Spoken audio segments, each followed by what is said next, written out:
ఆదివారము లేదు, అస్వస్థతయు లేదు, 4 గంటల వేళ స్నానమాడా. శ్రమయటం సును లేదు, చాలటం సును లేదు, రోటి పచ్చడి చేసి నోటబెట్ట. శ్రమయటం సును లేదు, చాలటం సును లేదు, రోటి పచ్చడి చేసి నోటబెట్ట. కోడలంచును లేదు, కూతురంచును లేదు, పని చెప్పము మోటమును బడంగా. కోడలంచును లేదు, కూతురంచును లేదు, పని చెప్పము మోటమును బడంగా. వార్ధక్యమని లేదు, ప్రాణభయము లేదు, ఉపవాసములు చేసి కృప భజింప. వార్ధక్యమని లేదు, ప్రాణభయము లేదు, ఉపవాసములు చేసి కృప భజింప. ఇట్టి క్రమశిక్షణకెన్ని ఏండ్లు, ఇట్టి త్యాగానుభూతికి ఎన్ని ఏండ్లు. ఇట్టి క్రమశిక్షణకెన్ని ఏండ్లు, ఇట్టి త్యాగానుభూతికి ఎన్ని ఏండ్లు. త్యాగమున అమృతత్వమునందుమనడి, త్యాగమున అమృతత్వమునందుమనడి, వేల వేలేండ్ల సంస్కృతి ప్రాణమేవో.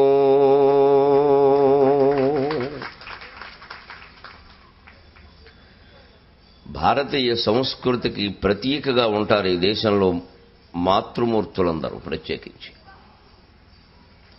అందున 50 ఏళ్లు దాటినటువంటి తల్లులకి, ఆ తరానికి సంబంధించిన వాళ్ళకి మనం కొత్తగా ఇప్పుడు క్రమశిక్షణ నేర్పక్కల. ఈవేళ సమాజంలో లోపించినవి రెండు. ఒకటి క్రమశిక్షణ, రెండోది సత్ప్రవర్తన. ఈ రెండు కూడా నిజానికి ఓ దాని మీద ఒకటి ఆధారపడ్డాయి. అనేక రకాలుగా దేశాన్ని, మన దేహాన్ని కూడా పట్టి పీడిస్తున్న రుగ్మతలకి ఇవి ప్రధానమైన కారణం. క్రమశిక్షణ, సత్ప్రవర్తన లేకపోవడం. ఆ క్రమశిక్షణ పూర్వతరంలో ఎలా ఉండేదంటే, ఆదివారం లేదు, అస్వస్థత లేదు, ప్రతిరోజు 4 గంటలకు లేవాల్సిందే, చన్నీళ్ళలో వేణీళ్ళలో ఏవి ఉంటే ముందు 2 చెంబులు దెమ్మరించుకోవాల్సిందే. ఆ పైన వెంటనే కూర్చొని ఏదో దీపం పెట్టుకోవడం, ఒక చదువుకోవడం. అప్పుడే తర్వాత 6:30కే కాఫీ. మళ్ళీ 6:30కి పాలు రాకపోతే వాడికి సహస్రం అయిపోతుంది. ఎందుకంటే ముందు పాల సముద్రంలో వాడికి సహస్రం అవుతుంది, తర్వాత పాలవాడికి సహస్రం అయిపోతుంది. లెక్కే. అలాగే శ్రమపడేటువంటి తత్వం ఆ తరం నుంచి మనం ప్రధానంగా నేర్చుకోవలసింది. ఓ 100 సార్లు కూర్చునేవారు, ఓ 100 సార్లు వేసేవారు. ఆ తరంలో స్త్రీలు ప్రధానంగా, పురుషులైనా అంతే, వాళ్ళ పనులు వాళ్ళకుండేవి. ఏ కులానికి, ఏ వృత్తికి సంబంధించిన వాళ్ళైనా శారీరక శ్రమకి వెనకాడేవారు కాదు. ఈవేళ మనం వీలైనంత వరకు ఓ చోట కూర్చొని అన్నీ అక్కడికే తెచ్చుకోవాలని చూస్తున్నాం. అనారోగ్యాలకి ప్రధాన కారణాలు అవే. వెనకటి రోజుల్లో మీరు చూడండి, ఇళ్లల్లో మంచాలు వాల్చి ఉండేవి కావు, మడత మంచాలు ఉండేవి, ఎత్తేసేవారు. నవ్వారు మంచాలు కూడా పైకి ఎత్తేసేవారు. దాని మీద ఏవోతో వాళ్ళు పంచులు పడేసుకునేవారు, మళ్ళీ దండాలు వేరే అక్కల్లా. రాత్రి వాల్చుకునేవారు. గదులన్నీ విశాలంగా ఉండేవి, కింద కూర్చొని ఫోన్ చేసేవారు. ఈవేళ మన అందరిళ్లలోనూ రోగిష్టి మంచాలు అంటారు. డబుల్ కాట్ బెడ్ అంటే రోగిష్టి మంచం అని అర్థం. ఎప్పుడు వాల్చే ఉంటుందిగా. రోగిష్టి వాడు ఒకళ్ళు లేనప్పుడు వాల్చాల్సిన పని ఏమిటి అసలు నీకు? అందరం రోగిష్టి వాళ్ళమే. పిల్లలకి అటువంటి మంచాలే దివాన కాట్లు, పెద్దలకి అటువంటి మంచాలే. ఇంకెక్కడ చూస్తుంది ఆరోగ్యం? మళ్ళీ దీనికోసం రోజు వ్యాయామం చేద్దామా, అభ్యాసం చేద్దామా అని మళ్ళీ మొదలెట్టు. రోటి పచ్చడి చేసి నోట పెట్టేవారు. ఆ పచ్చళ్ళు, ఆ రుచులు వేరు చూద్దామన్నా కనపట్ల. అసలు ఆకులో వడ్డించా గోంగూర పచ్చడి రంగును బట్టి చెప్పేయగలను నేను, బాగుందో లేదు. రుచి అక్కర్లేదు, పదార్థం రంగును బట్టి తెలిసిపోతుంది. ఓ రంగులో వస్తుంది, ఆ రంగులో రాలేదంటే రంగు పడుద్ది, అంతే, అయిపోయింది. ఇంక అది కుదరదు, అది లెక్క ఇంక నోట్లో పెట్టుకోకల్లా. అలాగే మరొక మానసికమైన ఆ సమానత్వం ఈవేళ మనం చెప్పుకునేటువంటి తత్వానికి మూలమైన ప్రాతిపదిక. కోడలంచును లేదు, కూతురంచును లేదు, పని చెప్పము మోటమును బడంగా. కూతురు ఏదో రాక పుట్టింటికి వస్తే పని చెప్పకపోతే ఆశ్చర్యం లేదు. అక్కడ పోడు శ్రమ పడుతుంది, ఎక్కడేం చెబుతామని తల్లి కూతురు చాలా ప్రేమగా చూసుకుంటుంది, గారాభంగా. కోడలనే అంతే. మీరేం చేస్తారే చిన్నపిల్లలు, 40 ఏళ్ళు వచ్చినా వాళ్ళు చిన్నపిల్లలే, వీళ్ళకి 80 ఏళ్ళు వచ్చినా వీళ్ళే చేసుకోవాలని తాపత్రయం. ఈ శ్రమపడేటువంటి సంస్కృతి క్రమంగా దూరం అవుతోంది. మనం గ్రహించి ఆ తరం జారిపోకముందే దాన్ని మనం నేర్చుకోవాలి. అలాగే 90 ఏళ్ళు వచ్చినా, ఎన్ని ఏళ్ళు వచ్చినా ఉపవాసాలు మానరు. శివరాత్రి నాడు కూడా స్నానం చేయకపోతే ఎలా? జన్మానికో శివరాత్రి. మంచం మించి లేవలేని పరిస్థితుల్లో ఉన్నప్పుడు కూడా మా అమ్మ శివరాత్రి నాడు ఆశ్చర్యం పట్టుబట్టి నేను మంచం మించి లేవకపోయినా సరే నా తల మీరు తడపాల్సిందే అని అక్కడ తీసుకొచ్చి మంచం మీదే అలా తల వరకు స్నానం చేయించనని ఒప్పుకోలేదు. లేదు, లేవలేవమ్మా కుదరదంటే కుదరదు, చేయాల్సిందే అంతే అని బకెట్ నీళ్ళు ఆ జుట్టు అలా తడిపి మళ్ళీ తీసి మేమే తుడిచాం. అంతే, అంత నమ్మకం వాళ్ళకి. అలా చెయ్యాలంతే, లేకపోతే ఎలాగా. ఈ క్రమశిక్షణకి ఎన్ని ఏళ్ళు, ఈ త్యాగానుభూతికి ఎన్ని ఏళ్ళు అంటే ఇవాళ మనం చెప్పుకునే భాగవతంలో వేదతత్వం అనేది ఉందే, దానికి మూలమైన ఒక మాట, న కర్మణా న ప్రజయా ధనేన త్యాగేనైకే అమృతత్వమానసు. అమరానందం అమృతానందం కావాలని అందరం కోరుకుంటాం. భౌతికానందం ఆనందం కాదని, ఇది కాసేపటికి పోతుందని అందరికీ తెలుసు. తినడంలో ఆనందం, చూడడంలో ఆనందం, రుచి చూడడంలో ఆనందం, అనేక రకాల ఇంద్రియాల ద్వారా శబ్దం వినడంలో ఆనందం, రూపాన్ని చూడడంలో ఆనందం, చర్మానికి సంబంధించి స్పర్శ ఆనందం, ఇవన్నీ తాత్కాలికమని అందరికీ తెలుసు. పిల్లలకు కూడా తెలుసు, ఎవడో చెప్పక్కల. అవి శాశ్వతం అని ఎవరు అనుకోవట్లేదు. ఇంతకంటే అభౌతికమైన ఆనందం ఏదో ఉందని కూడా మనకి తెలుసు, దాన్ని అందుకోలేకపోతున్నాం. కానీ ఆ దానికి వేదం చెప్పిన మాట త్యాగేనైకే అమృతత్వమానసు. త్యాగం వల్ల మాత్రమే నువ్వు అమృతత్వాన్ని పొందగలుగుతావు. న కర్మణ న ప్రజయా ధనేన న కర్మణ. యజ్ఞయాగాది కర్మలని పూర్వం చెప్పేవారు, అవి ఇప్పుడు లేవుగా, తగ్గాయి. సరే, మళ్ళీ ఈ మధ్య పెరిగే వేరే, అవేమైనా అవి. అలాగే సభలు, సంస్థలు, కార్యక్రమాలు, సమావేశాలు, రకరకాల నిర్వహణలు. ఏదో శరణాలయం పెట్టామండి, వృద్ధాశ్రమం పెట్టామండి, అనాథ శరణాలయం పెట్టామండి, సమాజానికి సేవ చేస్తున్నామండి, అసలు మేము సోషల్ వెల్ఫేర్ ఆర్గనైజేషన్ కూడా పెట్టామండి. ఇవేవైనా కూడా మొత్తం ఈ కర్మల కిందకి వస్తాయి. ఇవన్నీ ఇవేవి నీకు అమృతానందాన్ని ఇవ్వలేవు, తాత్కాలిక ఆనందాన్ని ఇస్తాయి. ఎందుకంటే నువ్వు ఏ సంస్థ పెట్టి ఎంత సేవ చేసినా నిన్ను తిట్టేవాడు ఒకడు ఉంటాడు, అందులోనే ఉంటాడు వాడు. ఇవి లేకపోతే ఎందుకు పెట్టాడు ఇంత అంటాడు పనిగట్టుకుని. మళ్ళీ ఆ విమర్శ మనం ఎదుర్కోవలసింది, దానికి ఏదో చెప్పాల్సిందే, బుర్రపాటు చేసుకోవాల్సింది. అలాగే ప్రజ అంటే సంతానం వల్ల కూడా సంతోషం కలుగుతుందని చెప్పడం, తరచుగా సంతాపమే కలుగుతుంది. సంతాన సభ అంటే సంతాప సభే, అనుమానం వెళ్ళేది. ఇంకే తర్వాత కలిగే సంతాపమే. దానికోసం కొట్టుకుపోతున్నాం మనం. పోనీ మూడోది, నా ధనేనా. ఎన్ని కోట్లు సంపాదించినా ఆనందం అనేది ఉండదు. పైగా సంపాదించాక అసలే ఉండదు. ధనం అనేది ఎప్పుడు ఒక పరిమితి మేరకు ఆనందాన్ని ఇస్తుంది, మనకు సౌకర్యాలను ఇస్తుంది, ఆనందాన్ని ఇస్తుంది, ఖచ్చితంగా సుఖాన్ని ఇస్తుంది, అందులో సందేహం లేదు. ఒక పరిమితి దాటిందంటే అది తలనొప్పి అయిపోతుంది. అందుకని నా కర్మణ న ప్రజయా ధనేన. ధనానికి ఎప్పుడు మనమే ఒక పరిమితి విధించుకో. నా అవసరాలు తీరాయి, పిల్లలకి 18 ఏళ్ళు దాటాయి, వాళ్ళ అవసరాలేవో నేను తీర్చగలిగినంత వరకు తీర్చాను. వాళ్ళ చదువులు అవ్వడం వరకు మన పూచి. వాళ్ళు ఉద్యోగాలు చేయకపోయినా కూర్చోబెట్టి పోషించడం తల్లిదండ్రుల పూచి కాదు. ఏ ధర్మశాస్త్రం చెప్పలేదు, ఆధునిక మనస్తత్వ శాస్త్రవేత్తలు కూడా చెప్పలేదు, అది తప్పని చెప్పారు. కూర్చోబెట్టి పోషిస్తే తింటూనే ఉంటాడు, దానికే ఉంది. అంతకు మించి సంపాదించాల్సిన పర్లేదు. ఇక ఆస్తులు ఇవ్వడం అనేది ఏదో మనం ఉండే ఇల్లు ఉంటుంది, మిగిలితే వాడికి ఇస్తాం. ఇక అంతకుమించి ఎక్కువ సంపాదించడం ఉందే, వాళ్ళ కోసం మనం, మన కోసం వాళ్ళు, ఇదంతా వేరే తాపత్రయమే. ఇవాళ కథలో చూస్తాం దాన్ని, జడభరతుల కథలో ప్రత్యేకంగా తాపత్రయాలనేవి ఎలా ఉంటాయో. ఇది వేదతత్వం. త్యాగం వల్ల మాత్రమే నీకు అమృతానందం కలుగుతుంది అని చెబుతోంది ఉపనిషత్ వాక్యం మనకి స్పష్టంగా. వేదములు 4 ఋగ్ యజుః సామ అథర్వణ వేదములు. వీటన్నింటికీ మళ్ళీ దేని ఉపనిషత్తులు దానికి ఉన్నాయి. ఇది ఋగ్వేద సంబంధమైన ఉపనిషత్తు అండి, ఇది యజుర్వేద అన్నదండి. మళ్ళీ అందులో కృష్ణ యజుర్వేదం వేరు, శుక్ల యజుర్వేదం వేరు, సామవేదం వేరు, దాని ఉపనిషత్తులు వేరు. అథర్వణ వేదం వేరు, దాని ఉపనిషత్తులు వేరు. ప్రతి వేదానికి సంహిత, బ్రాహ్మణములు, ఆరణ్యకములు, ఉపనిషత్తులో 4 భాగాలు ఉంటాయి. మళ్ళీ సంహితలో కేవలం టెక్స్ట్, దాని పాఠం ఉంటుంది. బ్రాహ్మణములలో యజ్ఞానికి సంబంధించిన వ్యవహారాలు ఉంటాయి. ఆరణ్యకములు అరణ్య సంబంధమైనవి, జ్ఞాన సంబంధమైనవి ఉంటాయి. ఉపనిషత్తులు ప్రత్యేకం బ్రహ్మజ్ఞానానికి సంబంధించినవి. అందుకే దాన్ని వేదం నేర్చుకున్న వాళ్ళకు కూడా అందరికీ నేర్పేవారు కాదు. ఉపనిషత్ దాని ఉద్దేశమే శిష్యుడికి చాలా దగ్గరగా ఉండి చెవులో చెప్పాల్సినంత రహస్యమని. మనకు అనేక కారణాల వల్ల ఈవేళ పబ్లిక్ మీటింగులో చెప్పాల్సి వస్తుంది, మన్నించండి. అలా చెప్పేవి కావు నిజానికి. ఆ యోగ్యత ఉన్నవాడికి అందాల తప్ప లేనివాడికి అందకూడదు, దుర్వినియోగం అయిపోతుంది.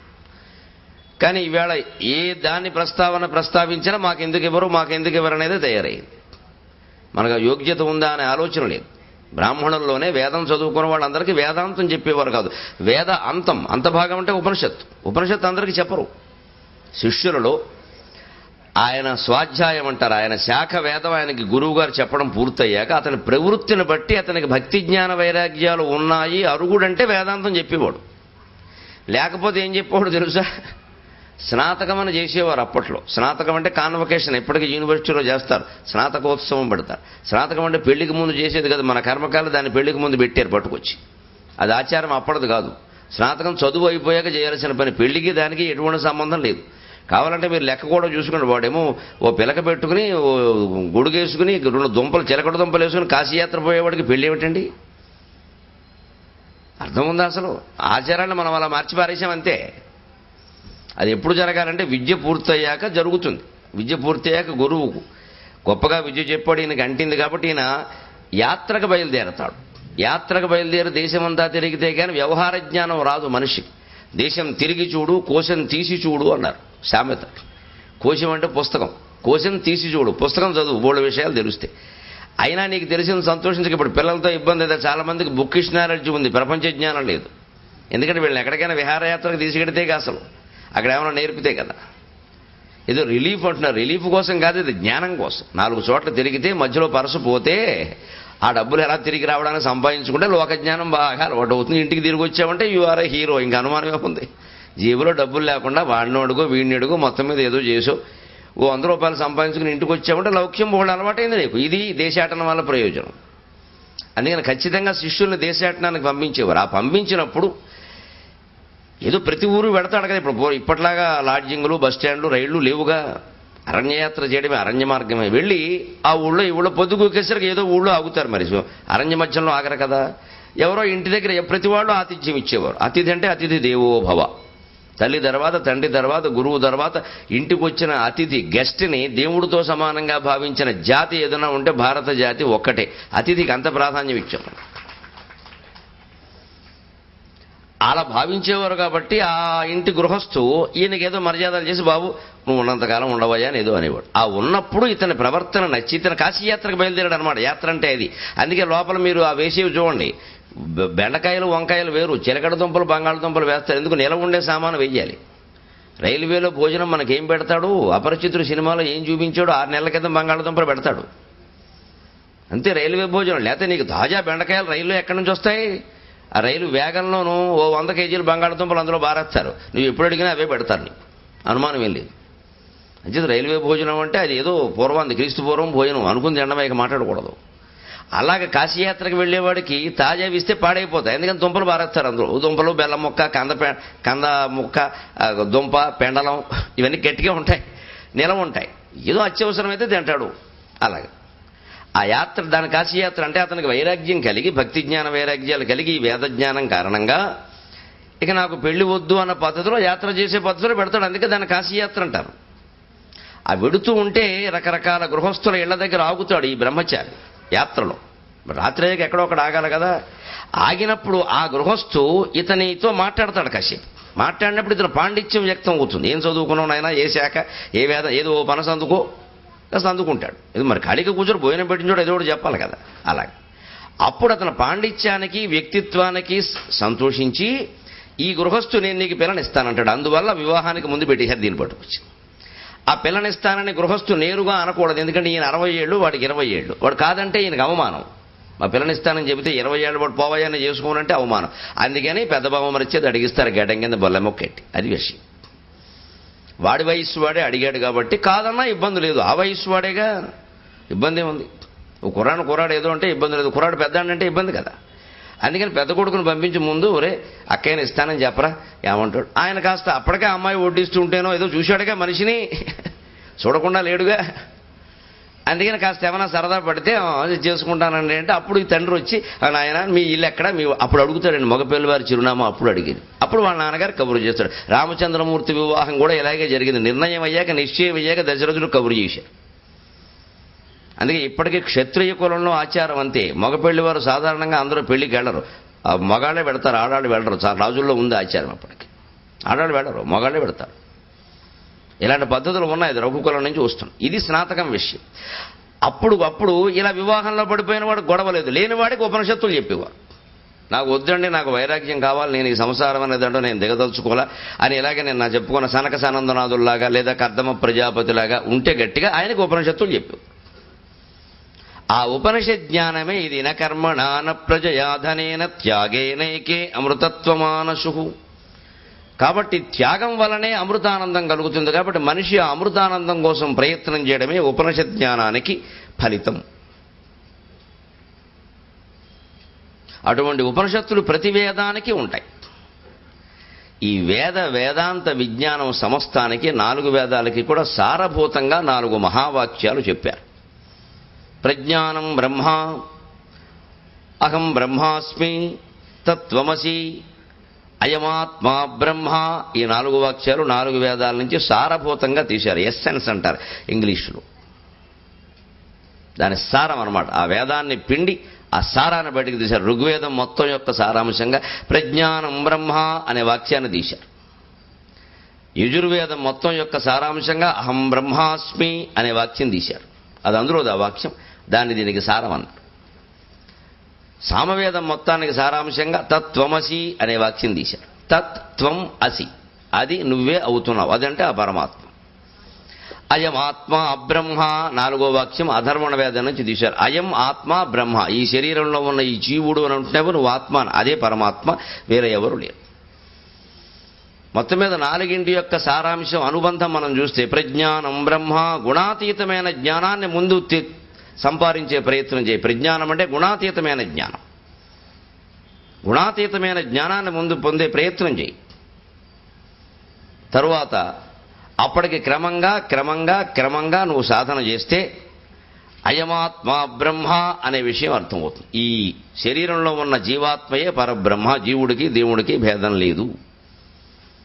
అప్పుడు గురువు గారు ఉపదేశం చేస్తాడు. తత్వమసి అంటాడు, అది నువ్వే అవుతున్నావు అంటాడు 3వ వాక్యం. తర్వాత వీడు గ్రహించుకుని అహం బ్రహ్మాస్మి అనుకుంటాడు, ఇంకా స్థితిలో ఉంటాడు.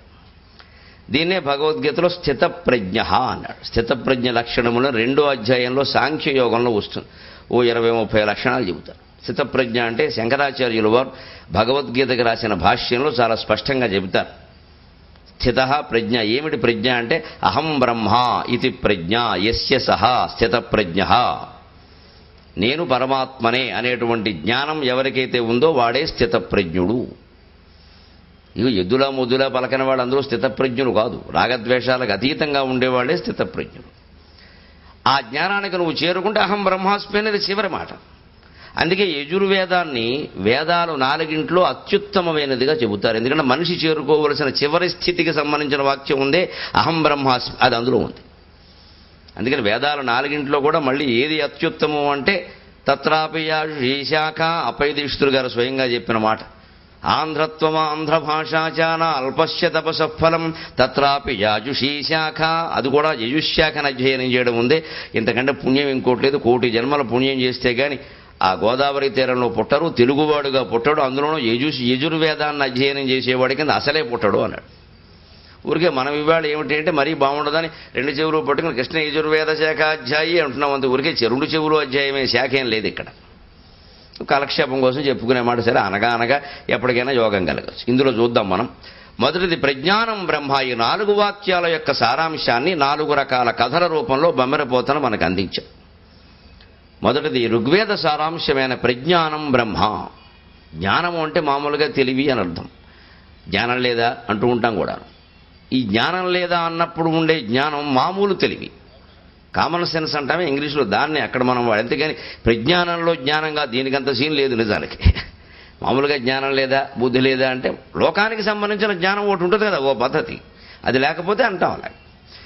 ఇది అలా కాదు. ప్రజ్ఞానం అన్నారు. ప్రకృష్టం జ్ఞానం ప్రజ్ఞానం. ప్రకృష్టం బంధం ప్రబంధం, ప్రకృష్టం యత్నం ప్రయత్నం. చాలా మాటలకి సంస్కృతంలో ఉపసర్గలు చేరతాయి. ముందు చేరేటువంటి దాన్ని ఉపసర్గ అంటారు, చివర చేరేదాన్ని ప్రత్యయం అంటారు. ఏదో హారము అని ఒక మాట ఉంది, దానికి విహారము అంటే అర్థం వేరు, సంహారము అంటే అర్థం వేరు, ఆహారము అంటే అర్థం వేరు, వ్యవహారము అంటే అర్థం వేరు, నీహారము అంటే అర్థం వేరు. ఒక హారం అనే దానికి రకరకాల ఉపసర్గలు చేర్చడం వల్ల అర్థాలు మారిపోయినాయి. సంస్కృత భాషలో ఉండే గొప్పతనమే ఇది. తెలుగుకు కష్టం, ఇంగ్లీషుకు కూడా కష్టం. ఇది ఒక సంస్కృత భాషకు ఉంది ఆ ప్రత్యేకత. అందుకే పరిశోధనలు చేసిన మహానుభావులు చెబుతున్నారు, భారతదేశానికి అభ్యుదయం పట్టబోతోంది 2020 నాటికి. కంప్యూటర్ లాంగ్వేజ్గా ఇంగ్లీషు కంటే అత్యుత్తమమైనది సంస్కృతమే అనే విషయం నిరూపణ అయింది. ఇక ముందంతా సాఫ్ట్వేర్ అంతా సంస్కృతమే. అప్పుడు మళ్ళీ మన అవసరాలు, మన శాస్త్రాలు, మన గ్రంథాలు అందరూ వచ్చి మన కాళ్ళు పెట్టుకుంటారు. అందుకని మనం ముందే నేర్చుకుని ఉంటే శోషణలు చెప్పుకుని బతకచ్చు. అంత ప్రయోజనం ఉంది సంస్కృతం వల్ల. ఎందుకంటే ఈ భాషలో హారము ఒక మాట తీసుకోండి, విహారము, ఆహారము, వ్యవహారము, సంహారము ఎన్నున్నాయి. దానికి నువ్వు అక్షరాలు చేర్చిన కొద్దీ అర్థాలు మారిపోతున్నాయి. విహారం అంటే అర్థం వేరు, తిరగడం. సంహారం అంటే వేసేయడం. వ్యవహారం ఏదో ఒక వ్యవహారం అని అర్థం, ఆహారం తినడం అని అర్థం. సంబంధం ఉందా అసలు? నిహారం మంచు అని అర్థం. రకరకాల అర్థాలు మారాయి. అలా పదం అలా ఉండగా దానికి ముందోడు చేరిస్తే ఒక అర్థం, ఇంకోటి చేరిస్తే ఇంకో అర్థం, చివరోడు చేరిస్తే ఒక అర్థం, ఇంకోటి చేరిస్తే ఒక అర్థం. ఇటువంటి భాష ఎప్పుడు కంప్యూటర్లో బాగా ఉపయోగపడుతుంది. సంక్షిప్తం కదా కంప్యూటర్ లాంగ్వేజ్ అంతా 01 01 01తో తెలిసేట్లే వాళ్ళు. అంత అవకాశం ఇందులో ఉందన్నమాట. అలాగ ప్రజ్ఞానము అంటే ప్రకృష్టమైన జ్ఞానం, అంటే గుణాతీతమైన జ్ఞానం. గుణములేవి? సత్వగుణం, రజోగుణం, తమోగుణం. త్రిగుణాత్మకమైంది ప్రకృతి. ఆ ప్రకృతి స్వరూపురాలు స్త్రీ. అందుకే మరి స్త్రీ అనే శబ్దాన్ని గమనించండి. తెలుగు భాష గొప్పదనం అర్థమవుతుంది. సకారం సత్వగుణం, తావత్తు తమోగుణం, రావత్తు రజోగుణం. స్త్రీ అంటే ప్రకృతి, గుణాత్మకమైనటువంటి ప్రకృతి. స్త్రీ స్వరూపమే ప్రకృతి, ప్రకృతే స్త్రీ. అందుకే ప్రకృతిలోనూ నెల 2 నెలలకి మార్పులు ఉంటూ ఉంటాయి. స్త్రీ శరీరంలోనూ మనస్సులోనూ మార్పులు ఉంటూ ఉంటాయి. పురుషుడికి ఏమీ ఉండవు. దెబ్బరొట్టాయ విద్మగే తాటి స్తంభాయ ధీమహి తన్నో మగాడు ప్రయాతు, అంతే లెక్క. అలా ఉండడమే, ఏమీ మార్పులు ఉండవు. స్త్రీ శరీరంలో ఉంటాయి, మనస్సులో ఉంటాయి. అందుకే స్త్రీ చెంచలం అంటే చెంచలం అనడం అదో అరకథ. అందులో సిగ్గుపడాల్సింది ఏమీ లేదు. ఆ చెంచలత్వం లేనిదే సృష్టి ఇంత అభివృద్ధి చెందేదే కాదు అసలు. అదేదో పక్కదారి పడితే వేరే విషయాలు, కానీ ఆ చాంచల్యం ఉండవలసి. చాంచల్యం అంటే వైవిధ్యం అండి. ఎందుకంత కంగారు పడిపోతారు? వైవిధ్యం అది. ఆ వైవిధ్యాన్ని జాగ్రత్తగా అర్థం చేసుకోవాలి మనిషి. అంచేత త్రిగుణములు, సత్వగుణము, రజోగుణము, తమోగుణముల మధ్యలో ప్రకృతి అలా మారుతూ ఉంటుంది. ఓసారి తమోగుణం ఎక్కువ. తమోగుణం అంటే క్రౌర్యం, హింస, బద్ధకం, నిద్ర, ఆలస్యం ఇవన్నీ వస్తాయి అందులో. రజోగుణం అంటే పోటీ పడడం. ఆ రజశబ్దం నుంచి రాజులు, పోటీలు, రాజకీయ నాయకులు. రజోగుణమేగా. వాడు పోటీ చేశాడని వీడు పోటీ, వీడు పెట్టాడని సంస్థ వాడో సంస్థ, వీడో పార్టీ పెడితే వాడో పార్టీ, వీడికో జెండా వాడికో జెండా. ఇదంతా రజోగుణమే. ఆ రజోగుణం మనలో ఉంది అంటే మనం పండితులమైనా, ఆడవాళ్ళమైనా, ఎవరైనా మనం రాజకీయ నాయకులమే. వాళ్ళని అనద్దు, మన దగ్గరే ఉంది పెద్ద రాజకీయం అంతా. ఇంటూ అత్తాకోళ్ళు పోటీ పట్టలేదా? తోడళ్ళ మధ్యలో పోటీ లేదా? అన్నదమ్ముల మధ్యలో పోటీ లేదు. ఇదంతా రజోగుణమే, రాజకీయమే. ఈ రాజకీయం పోనంత వరకు ఆ రాజకీయం పోతుంది. ఎందుకు? ఆ రాజకీయ నాయకులు ఎక్కడి నుంచి వచ్చారు? మన ఇంటి నుంచే వెళ్ళారు వాళ్ళును. ఇవాళ అన్నో పార్టీలో తమ్ముడో పార్టీలో ఉంటున్నారు. ఇవాళ అయ్యో మా తమ్ముడు లాగేశారు అంటాడు ఆయన. మేమేం లాగలేదు, మీ తమ్ముడే వచ్చాడు అన్నారు. ఇదే రాజకీయం అంటే రజోగుణం. ఈ రజోగుణానికి మనం అందరం ప్రేరేపితులం అవుతున్నాం. ఇందులో ఏం భేదమేం లేదు. అలాగే సత్వగుణం అంటే ప్రశాంతంగా ఇక్కడికి వచ్చి కూర్చుని ఇలాంటి ఉపన్యాసాలు వినడం, ఇలాంటి గ్రంథాలు చదవడం ఉందే, ఇది సత్వగుణం. ఎందుకంటే ఇక్కడ పోటీకి ఇంకెవడూ మాట్లాడడం లేదు. నేను ఒక్కడే మాట్లాడుతున్నా. ఈ 2 గంటలు నాదే పెత్తనం. ఇష్టమైన వాళ్ళు ఉంటారు, లేని వాళ్ళు పెడతారు. పెత్తనం నాదే, అంతే కదా. అంటే మీరందరూ ఏమిటి వినడానికే వచ్చారు, వినడం అంతే. కావలసింది తీసుకుంటాం, లేనిది వదిలేస్తాం. దానికి ఏమిటి ఇబ్బంది? మనకు కావలసినవి మాట్లాడాలంటే మాట్లాడరు కదా. మనకు కావలసింది ఏదో తీసుకోవడం. మిగిలింది మహాసముద్రం ప్రవహిస్తూ ఉంటుంది. కింద రత్నాలు ఉంటాయి, వజ్రాలు ఉంటాయి, వేడూరియాలు ఉంటాయి. పైన చెత్త చెదారం, గడ్డి, గాదం ఉంటాయి, నత్తగొలలు ఉంటాయి. నీ నత్తగొలలు ఎందుకున్నాయి సముద్రంలో అంటే సముద్రం మాట్లాడదు, అది హోరెత్తి మోగుతూనే ఉంటుంది. నీకు కావలసింది ఏదో తీసుకో, అంతే, అయిపోయింది. అది మహాసముద్రం అంతే. అనర్గళ ప్రసంగం అంటే మహాసముద్రం. అందులో ఏదైనా వస్తుంది, మనకు కావలసింది తీసుకోవడమే. అంతేగాని ఇది ఎందుకు వచ్చిందంటే అది వస్తుంది అంతే. రావలసిన యోగం ఉండి వచ్చింది. ఇది సత్వగుణానికి సంబంధించిన విషయం. ఇక్కడ కూర్చుని మనం ఈ ఉపన్యాసాలు వినడం, ఈ గ్రంథాలు చదవడం, ఓ భగవద్గీత, ఓ భారతం, రామాయణం, ఓ భాగవతం, ఇవి మనకు ఉపయోగిస్తాయని చదవడం, క్రమంగా మనలో మనం మార్పు కోసం ప్రయత్నం చేయడం ఉంది. ఇది సత్వగుణం. ఖచ్చితంగా మీరు గమనించండి, మనం ఈ ప్రతి క్షణంలో ఏదో ఒక గుణంలో మనం ఉంటాం. సత్వగుణంలోనైనా ఉంటాం, రజోగుణంలోనైనా ఉంటాం, తమో గుణంలోనైనా ఉంటాం. సత్వగుణంలో ఉండడం అంటే ఇలా వింటూనే ఉంటాం. బాగానే ఉంది అనుకుంటాం. ఇంకా అది చెబితే బాగుండు, ఇది చెబితే బాగుండు అనుకుంటాం. అందులోనే కొంచెం ఆలోచన. ఇది సత్వగుణం. చెప్పింది వినాలి తప్ప అది చెబితే బాగుండు నువ్వేమనుకుంటున్నావు నాకు తెలియదుగా.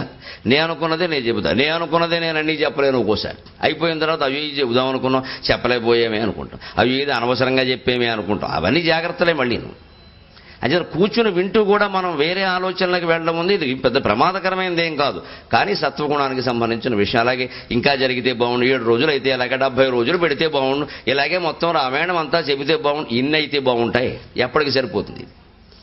ఆ చెప్పిన దాన్ని ఎంతవరకు విన్నాం, విన్నదాన్ని ఎంతవరకు ఆచరణలో పెట్టామనేది ముఖ్యం తప్ప ఎన్ని గ్రంథాలు విన్నాం, ఎన్ని రోజులు చెప్పారు, ఇది ముఖ్యమైనది కాదు. రాశి ముఖ్యం కాదు, వాసి ముఖ్యం. ఇది సత్వగుణం. మనలో ఉంటాం కొంతమంది అలా ఆలోచిస్తూ. ఇక రజోగుణం అంటే పోటీ పడ్డం. నాతోనూ పోటీ పడచ్చు, కార్యకర్తలతోనూ పోటీ పడ. ఈయనేమిటి చెప్పేది, అదే భాగవతం నాకు ఇస్తేనా దొళ్ళ కొట్టేసేవాడిని అంటూ ఉంటాడు. ఇందులోనే కూర్చుని ఒక ఆయన వింటూ ఉంటాడు. మళ్ళీ లోపల పక్క వాళ్ళతోటి ఇది కాదండి అదండి నన్ను చెప్పమంటే దూషిసేవాడిని. అసలు వీళ్ళకి మన వాళ్ళకి నేను కనపడండి, దూరపు కొండలు నూనె పని అంటాడే ఈ పెద్ద మనిషి రజోగుణానికి పాల్పడుతూ వింటున్నాడు అనమాట. ఆయనకి ఎక్కడైనా అవకాశం వచ్చినప్పుడు అది చెప్పచ్చు కదా, ఇక్కడ ఎందుకు ఈ టాకింగ్ పక్కవాడిని వినేయకుండా, ఇది రజోగుణం. ఇక తమోగుణం ఉంటారే మహానుభావులు, ఇంత గట్టిగా నేను అరుస్తూ ఉన్నా, ఇటు ప్రవాహం కనిపిస్తున్నా చల్లగా ఓ కునుకు తీసేస్తారు. వాళ్ళని తమోగుణంలో ఉన్నారు అంటారు. ఇంటికంటే గుడి బదిలో వచ్చి శుభ్రంగా ఇక్కడ ఏసీ పెట్టలేదు ప్రసాద్ గారు, పెడితే మరింత బాగుండేది, ఇంకా ఎక్కువ జనం వచ్చేవారు. అందుకని హాయిగా కూర్చుని హాయిగా ఇంటి దగ్గర గొడవలని ఇక్కడ లేవు కదా, ఇంటి దగ్గర ఉంటే ఎలాగో ఎందుకున్నాం అనవసరంగా అంటారు, పని లేక ఇక్కడ కూర్చుంటే ఏదో మంచి పని చేసినట్టుగా కనిపించనైనా కనిపిస్తాం అని ముందో వెనక శుభ్రంగా, పైగా స్తంభం దగ్గర జారేసి కూర్చుని శుభ్రంగా తలకాయకి ఇలా స్తంభం ఆనేలాగా కూర్చుని ఓ కునుకు లాగేయడం ఉందే, మధ్యలో ఇంత సౌండ్ వినపడుతున్నా సరే దాన్ని తమో గుణం అంటారు. నిద్ర, ఆలస్యము, బద్ధకం, ఇంకొంచెం పెరిగితే క్రౌర్యం, హింస, ఇవన్నీ తమో గుణం. ఈ సత్వరజస్తమో గుణాలు మనలో ఉన్నంతకాలం ప్రజ్ఞానం బ్రహ్మ అనేది అర్థం కాదు. దానికి గజేంద్ర మోక్షం కథ ఉదాహరణ. గజేంద్రుడు కాసారం దగ్గరికి వెళ్ళాడు, దాహం వేసి వెళ్ళాడు, నీళ్లు తాగుదామని. నీళ్లు తాగాలంటే గట్టు నుండి తాగొచ్చు, ఆయన దగ్గర తొండ ఉంది శుభ్రంగా, 5 HP మోటార్ పెట్టి లాగేయచ్చు. కానీ లోపలికి దిగాడు. మనం చెప్పుకున్నాం, మనం ఆడ ఏనుగులు వెనకాల ఉండడం వల్ల వాళ్ళ ముందు తన దర్పాన్ని ప్రదర్శించడం కోసం దిగాడంటే తమో గుణం. ముఖ్యంగా స్త్రీ చూస్తోంది కదా అని పురుషుడు పౌరుషాన్ని ప్రదర్శించడం ఉందే, దీన్ని తమో గుణం అంటారు. ఖచ్చితంగా స్త్రీ పురుష సంబంధాలనే తమో గుణం అంటారు. తమో గుణం ఎవరిదండి? రాక్షసులది. అందుకే దిక్పాలకుల్లో రాక్షసుడెవరు? నివృత్తి. నివృత్తి ఉండే దిక్కేది? నైరుతి. అందుకని యజమానుల దంపతుల బెడ్రూమ్ నైరుతిలో ఉండాలని చెప్పారు. దాని వాస్తు లెక్కది. అది చెప్పకుండా ఊరికే దిక్కు చెబితే ఎలాగా? దాంపత్య బంధం రాక్షసత్వ తమో గుణానికి, తప్పని కాదు, తమో గుణానికి సంబంధించింది. ఆ తమో గుణానికి ప్రతీక ఎవరు? రాక్షసుడు. దిక్పాలకుల్లో ఇంద్రుడు తూర్పుకి, దక్షిణానికి యముడు, ఆగ్నేయానికి అగ్ని, వాయవ్యానికి వాయువు, పశ్చిమానికి వరుణుడు, వీళ్ళంతా దేవతలు. అందులో రాక్షసుడు ఎవరంటే ఒకే ఒక్కడు, నైరుతి దిక్కుకి అధిపతి నివృత్తి. అతని పేరైన నివృత్తి మీదనే నైరుతి. నిజానికి తెలుగులో రాస్తే నివృత్తి, రకారం రాసి కింద రుత్వం ఇవ్వాలి. మళ్ళీ నైరుతి అన్నప్పుడు కూడా అంతే, అలా ఇవ్వాలి. అందుకని ఆ దిక్కు రాక్షసుడు దిక్కు. అది అక్కడ తమోగుణ సంబంధమైన కార్యక్రమాలు నడపాలి. నిద్రపోవడం, ఇక మిగిలిన దాంపత్య బంధాలన్నీ అక్కడ. అందుకే మాస్టర్ బెడ్రూమ్ నైరుతి మూలలో ఉండాలి అన్నారు.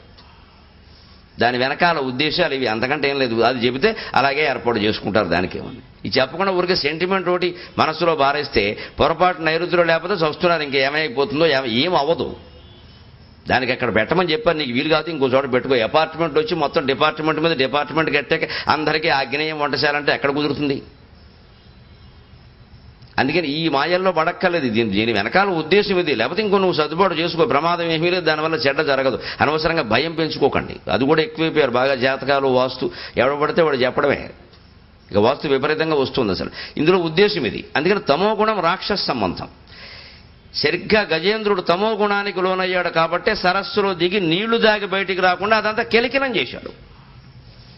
బురదంతా పైకి లాగాడు, గట్లన్నీ పడగొట్టాడు. ఆ తీరాన చాలా అందమైన చెట్లున్నాయి. అటగంచన్ కరిణీ విభుండు నవపుల్లంభోజ కల్హారమున్ నటదిందిరవారమున్ కమఠమీనగ్రాహ దుర్వారమున్ చటునోద్ధూత మరాళ నక్ర బక సంచారము కాసారమున్ పటుహింతాల రసాల తాల సాల సుమనోవల్లీ కుటీతీరమున్ అటగంచన్ కరిణీ విభుండు నవపుల్లంభోజ కల్హారమున్. నటదింది రవారమున్ కమఠమీనగ్రాహ దుర్వారమున్ పటుహింతాల రసాలసాల సుమనోవల్లి కుటీతీరమున్ చటులోద్ధూత మరాళ నక్ర బక సంచారము కాసారమున్. ఇది కాసారం కాదు, మన సంసారం. బెమ్మరపోతున్న గారు ఊరికే మనకి పైన డుమ్మా కొట్టించడం కోసం కాసారం అని చెబుతున్నాడు.